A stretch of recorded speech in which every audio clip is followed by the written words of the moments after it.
మొత్తానికి పాల వ్యాపారిని అదుపులోకి తీసుకుని అతను ఉపయోగించే సామగ్రి అక్రమ డైరీని సీజ్ చేశామని చెప్పారు ఎస్పీ నరసింహ కిషోర్. దీంట్లో మనం టైం టు టైం రివ్యూ చేస్తున్నాం పోలీస్ సైడ్ నుంచి. నిన్న ఈవినింగ్ ఒక డెత్ రిపోర్ట్ అయింది, దానికి ఇంక్వెస్ట్ కంప్లీట్ చేశాము. అలాగే ఇప్పుడు పోస్ట్ మార్టం కూడా కంప్లీట్ అయిపోతుంది. అలాగే మరొక 3 డెత్స్ కూడా రిపోర్ట్ అయినాయి, వాటికి కూడా ఇంక్వెస్ట్ సిమిలర్ ఏ వెండర్ అయితే మిల్క్ సప్లై చేశాడో మేబీ మిల్క్ కంటామినేషన్ వల్ల ఇది జరిగిందన్నది ప్రైమా ఫేసి మనకి ఎస్టాబ్లిష్ అవుతుంది.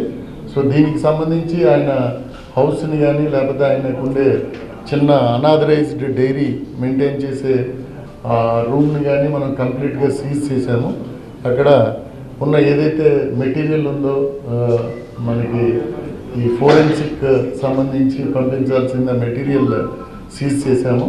విజయవాడ నుంచి కూడా స్పెషల్ టీమ్స్ నిన్న ఈవినింగ్ వచ్చాయి. క్లూస్ టీమ్తో పాటు వాళ్ళు అక్కడ డైరీ దగ్గర అన్ని ఐటమ్స్ కూడా కలెక్ట్ చేస్తున్నారు.